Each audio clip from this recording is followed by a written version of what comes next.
Hi friends, ഇന്ന് നമുക്കൊരു Kottayam style മീൻ കറി റെഡിയാക്കിയാലോ.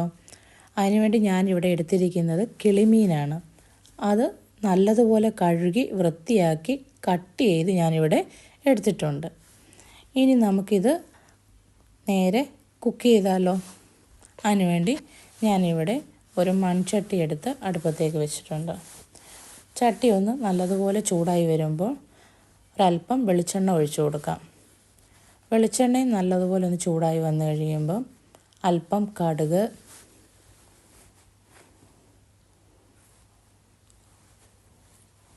ഉലുവ ഇവ രണ്ടും കൂടി ഇട്ട് ഒന്ന് മൂപ്പിച്ച് എടുക്കാം.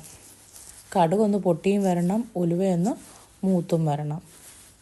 ഈ സമയം ഫ്ലെയിം ഒന്ന് ലോ ആക്കി വെക്കുക. കടുകും ഉലുവയും ഒന്ന് മൂത്ത് വന്നു കഴിയുമ്പോൾ നമ്മൾ അരിഞ്ഞു വെച്ചിരിക്കുന്ന വെളുത്തുള്ളി,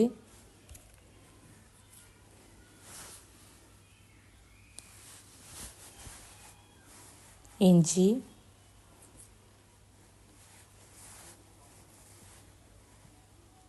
ഉള്ളി,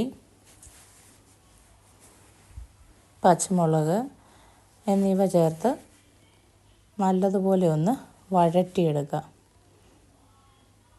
ഈ സമയം ഫ്ലെയിം വളരെ ലോയിലായിരിക്കണം, അല്ലെങ്കിൽ കരിഞ്ഞു പോവും.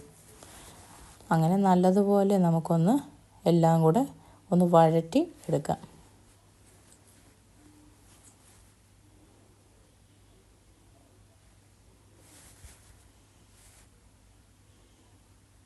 ഒന്ന് വഴറ്റി വന്നു കഴിയുമ്പം ഒരു പിടി കറിവേപ്പിലയും കൂടി ഇട്ട് ഒന്നും കൂടി ഒന്ന് വഴറ്റി എടുക്കാം.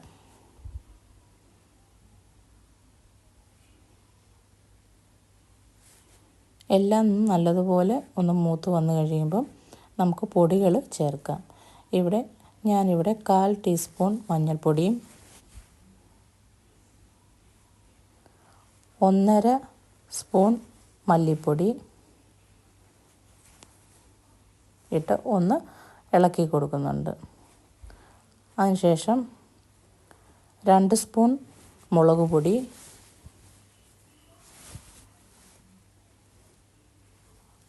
1/2 സ്പൂൺ കാശ്മീരി മുളക് പൊടിയും കൂടെ ഞാൻ ചേർത്തിട്ടുണ്ട്.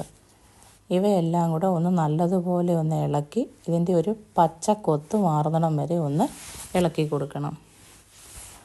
അതിനുശേഷം നമ്മൾ എടുത്ത് വെച്ചിരിക്കുന്ന കുടംപുളി ഇതിലേക്ക് ഇട്ട് കൊടുക്കുക. ഞാനിവിടെ ഒരു വലിയ 2 പീസ് കുടംപുളിയാണ് ഇതിനകത്തിലേക്ക് ഇട്ടിരിക്കുന്നത്.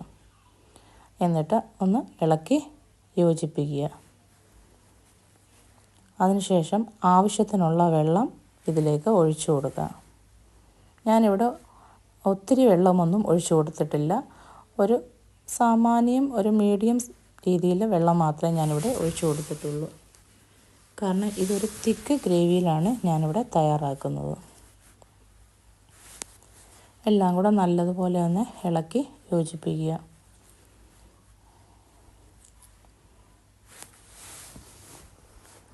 അതിനുശേഷം ആവശ്യത്തിനുള്ള ഉപ്പ് ഇതിലേക്ക് ചേർത്ത് കൊടുക്കുക.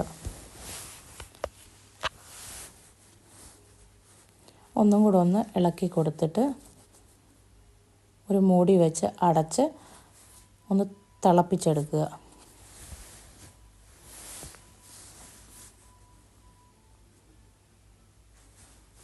ഒരു 5-10 മിനിറ്റ് കഴിയുമ്പോഴേക്കും തിളച്ച് വരും.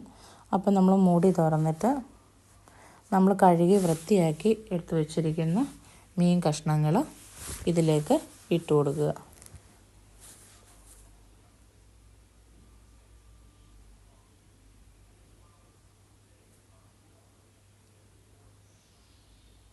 എല്ലാ കഷ്ണവും ഗ്രേവിയിലേക്ക് ഇട്ട് കൊടുത്തതിന് ശേഷം ഒന്ന് പതിയെ ഒന്ന് ഇളക്കി കൊടുക്കുക. എല്ലാ കഷ്ണത്തിലും ആ ഗ്രേവി ഒന്ന് പിടിക്കത്തക്ക രീതിയിൽ ഒന്ന് പതിയെ ഇളക്കി കൊടുക്കുക. കണ്ടമാനം ഇട്ട് ഇളക്കരുത്, കഷ്ണം ഉടഞ്ഞു പോകും. അതുകൊണ്ട് പതിയെ ഒന്ന് എല്ലായിടത്തും ഗ്രേവി എത്തത്തക്ക രീതിയിൽ ഒന്ന് ഇളക്കിയിട്ട് ഒരു മൂടി വെച്ച് ഒരു 10 മിനിറ്റ് ഒന്ന് തിളപ്പിച്ചെടുക്കാം.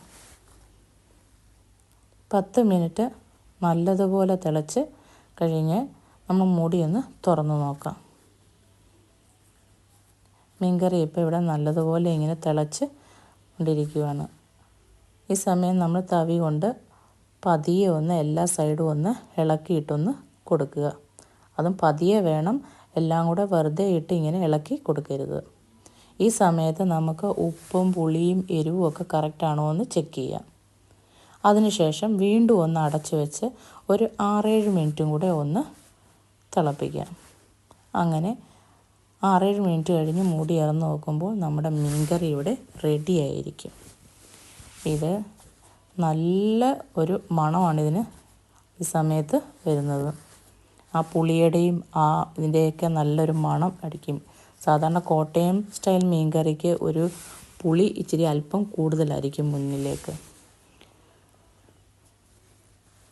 അങ്ങനെ നമ്മുടെ മീൻകറി ഇവിടെ ഇങ്ങനെ തിളച്ച് ഇനി ഇതൊന്ന് അടച്ച് വെച്ച് ഒരു അരമണിക്കൂർ നമുക്ക് റെസ്റ്റ് ചെയ്യാം. അങ്ങനെ അരമണിക്കൂർ കഴിഞ്ഞ് തുറന്ന് നോക്കുമ്പോൾ നമ്മുടെ കോട്ടയം സ്റ്റൈൽ മീൻകറി ഇവിടെ റെഡിയായി. ഇത് നിങ്ങൾ മസ്റ്റായിട്ടും വീട്ടിൽ ട്രൈ ചെയ്ത് നോക്കണം. എല്ലാവർക്കും ഇത് ഇഷ്ടപ്പെടുന്നതായിരിക്കും. ഇത് ചോറിൻ്റെ കൂടെയും ചപ്പാത്തിയുടെ കൂടെയും ചീനിയുടെയും കഴിക്കാൻ ബെസ്റ്റ് കോമ്പിനേഷനാണ്.